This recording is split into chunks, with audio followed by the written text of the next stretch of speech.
Ronnie and Reggie Kray, seen here at their mother's funeral, ruled the East End with mafia-style brutality in the 1950s and 60s. They ran an evil empire which netted them hundreds of thousands of pounds.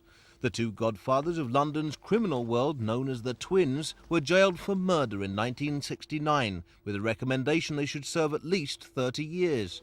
There's been a battle to make a movie about them ever since. Now, £3 million later, it's happened, with the Krays making £255,000 from the film as part of the deal, which allowed it to be made.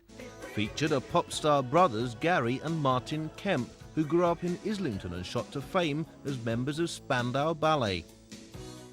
Now the brothers Kemp are the infamous Ronnie and Reggie Kray. You're late for the meeting.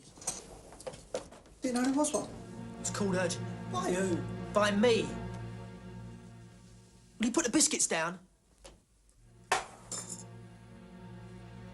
It's the Maltese, boys. We spent a lot of time researching it and hard work. We've done things like boxing training with the ex-world champion John H. Stracey.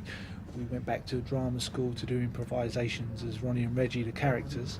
And by the time filming started, 2.5, 3 years later, we'd put in a lot of work. Reggie went to prison for stabbing to death Jack the Hat McVitie, Ronnie a diagnosed psychopath for shooting George Cornell. Doesn't the film glorify the two killers? There's a part of the film that has to make them glamorous, has to prove, to show their charisma. You're admitting that? Absolutely. I mean, they were charismatic, and that's why so many people were drawn to them.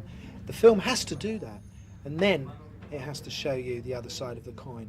A leading Conservative backbencher says there's nothing that can be done to ban films like this, but relatives of the Krays victims might consider taking legal action. If the convicted offenders themselves are financial beneficiaries, then of course they could be sued for the money they received in the civil courts. The filmmakers say their story shows crime doesn't pay. Critics are not so sure. Mark Wadsworth, Thames News.